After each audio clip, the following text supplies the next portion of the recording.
This week I'm fitting a second-hand kitchen, which you can see laid out before me.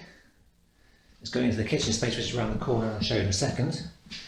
Thanks again to my friend Dave helping me get this out from one house to another. It took us about 3 hours in all to get it from one place about 4 or 5 miles away to this location. 2 vans, 2 people. So it includes the gas hob, the sink, and there's also a fridge freezer. It all works. What's going out is going to be the rest of this unit, which is mostly gone. Sink will be out here again still. There's gas here for the hob. On this side I've got to clear out, well, this has all been cleared out already by the homeowners. We're going to have more units along here. Probably one of the tall ones here. There's 2 there you can see.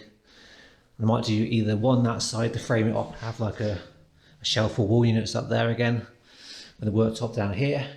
I'm not sure yet. What I'll do shortly once I clear it out is move things around, get them in place, have a look, see what you think. There's also a bit of space around the back here where the washing machine would have been a long time ago. But there was previously a very wonky, very crude tabletop here. Not really a worktop. One cabinet up there. But yeah, that's kind of the plan so far.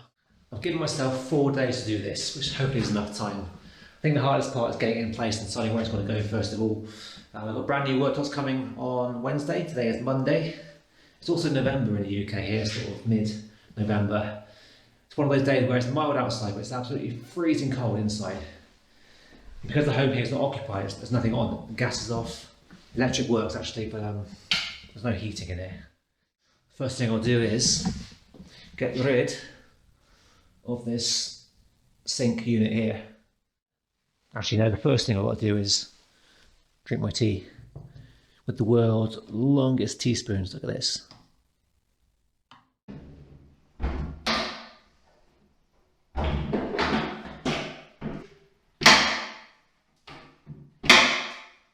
The most important thing now is to disconnect the water feed, which I think is going to be that valve there, and there's another one over here as well. Just turn the screw 90 degrees. I'm not refitting the sink because I'm not a plumber, but I will fit it as far as cutting the hole goes and dropping it inside. And the rest is the plumber's job.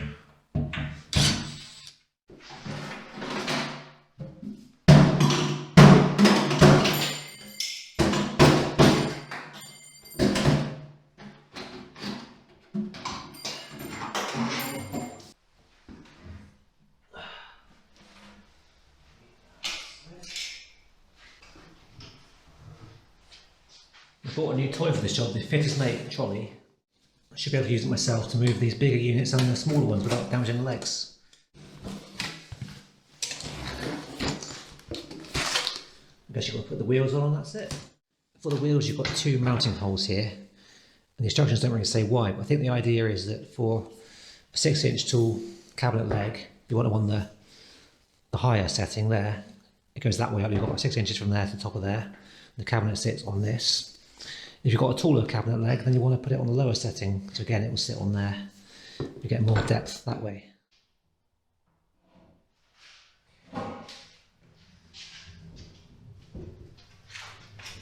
It works.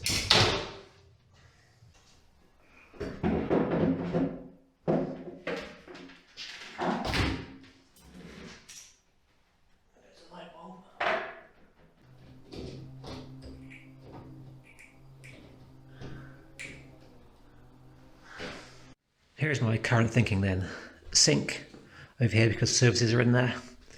Because of where they are as well, I've got to leave a gap here, which I'll infill with the panel on the front, I think. Then you've got drawers here. The hob will go over here because you've got the gas main down there, or the gas outlet. Little drawer, little cupboard on the corner. That gives you a good worktop length of about 2.6 meters, so nearly a full length of worktop, which is pretty good.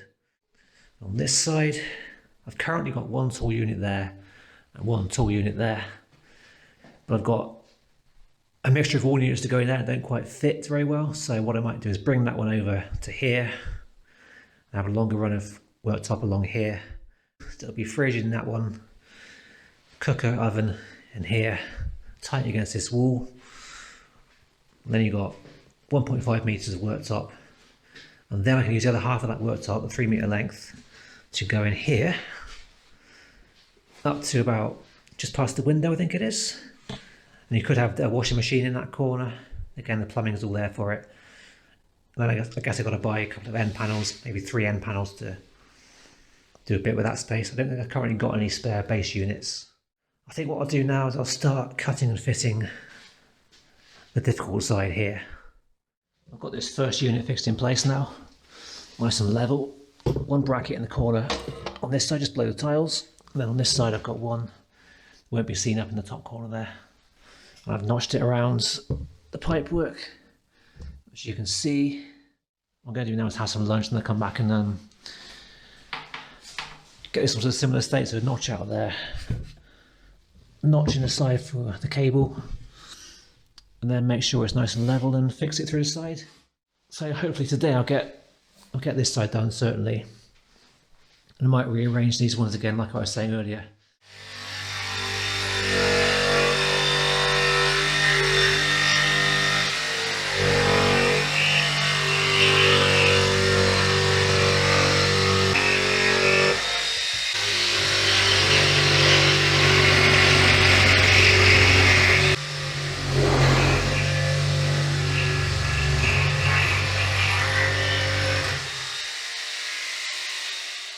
That should now fit in there quite nicely. And now if I reinsert that back panel, all that muck on the wall behind disappears, although these panels are quite a poor fit. Just put a couple of screws in there to hold it, or some brads maybe.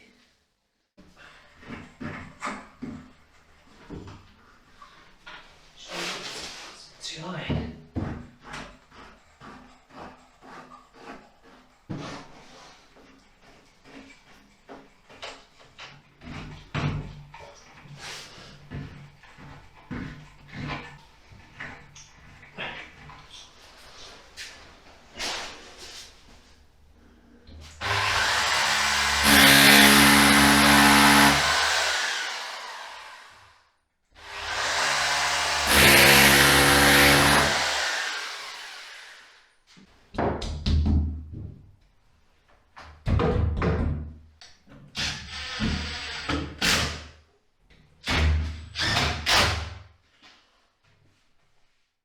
I'm out of time and daylight for today. This is day 1 complete.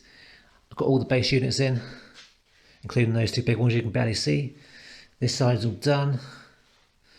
I'll come in tomorrow and put the wall units up over here, and probably where you can see, and I haven't broken the light yet, a couple of units in here maybe, or at least one in that corner. A good first day. I've got to go now do another job quickly before I go home and have some dinner.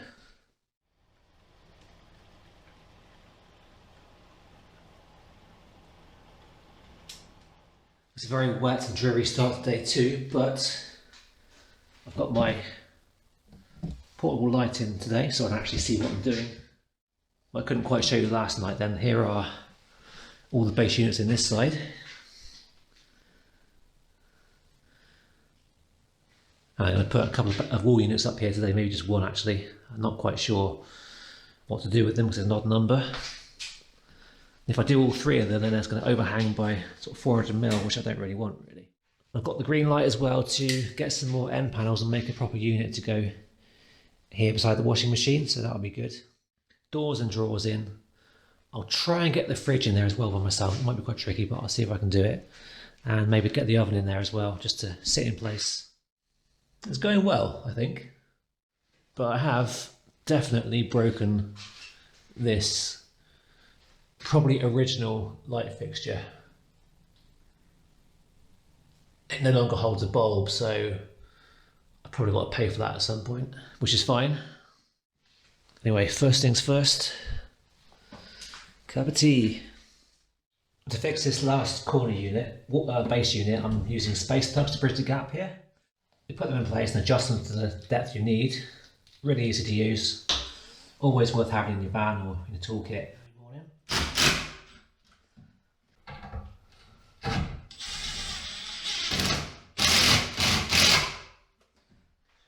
Then the end panel makes it all just disappear.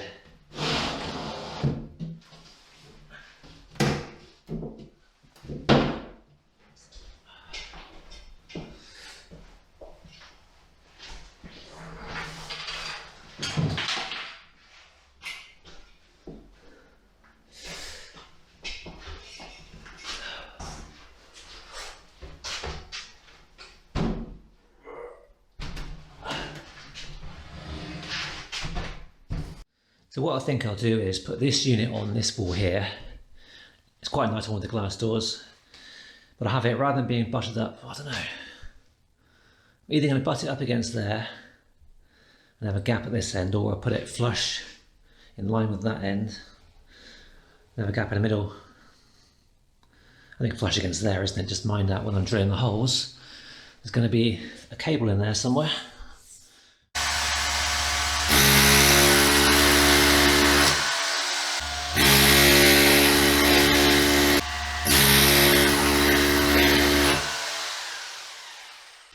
Let's give this a go.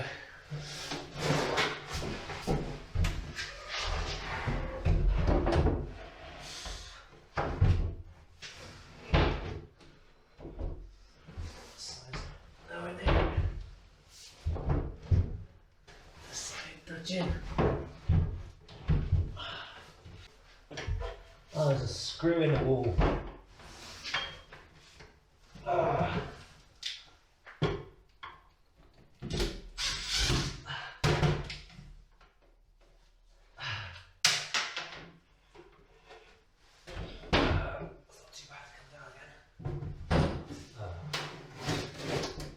So that was set for 900mm. This is obviously a 1 meter cabinet, as I told you earlier. That's now in the right place. As far as wall plugs go, I really recommend these ones from Fischer. As you tighten them up, they kind of bunch up at the end and screw up tight, so you can't pull them up very easily. If you want reassurance, use Fischer. Good brand. Take two.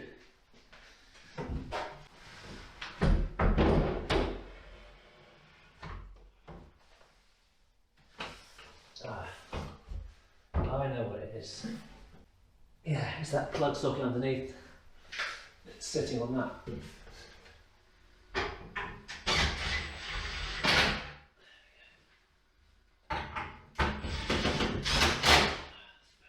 To fix the issue, then I simply notched out the jigsaw around the bottom of the cabinet, around the plug socket, and that now fits in there quite nicely.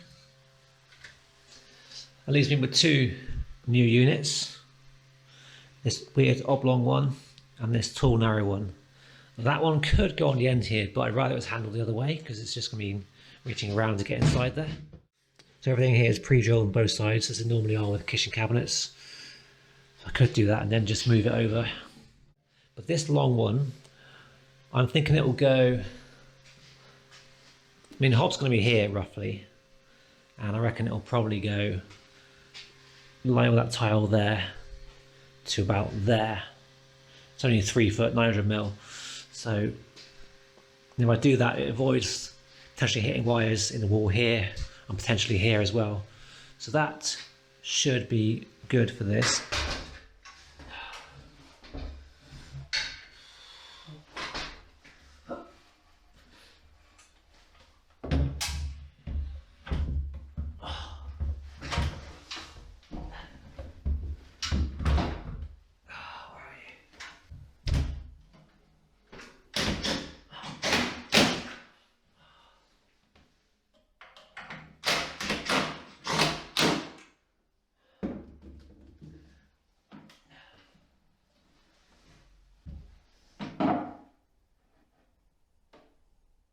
I bought myself some new Sawhorses from Screwfix. Look pretty lightweight. So that's all they are. Ready assembled. Yeah. There's one that gets time, it's a bit annoying, but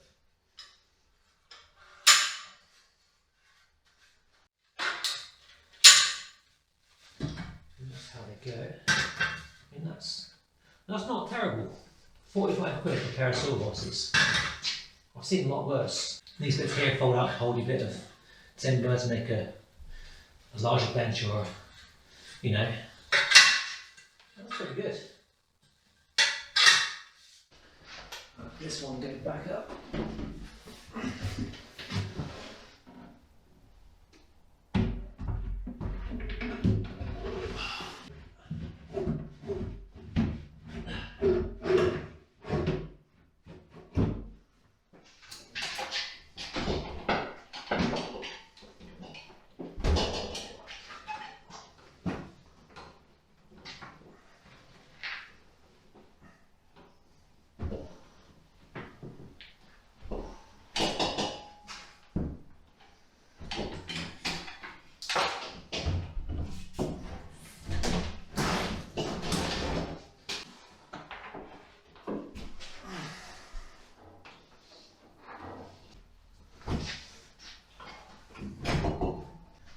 Still got water in it as well. Leave it there for now.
On this side now, we've got the oven in place, not plugged in.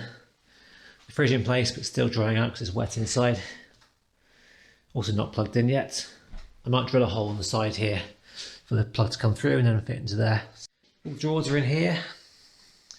Door on the end there. I did find this end panel I can use. I'll try and get a brand new one if I can for over there.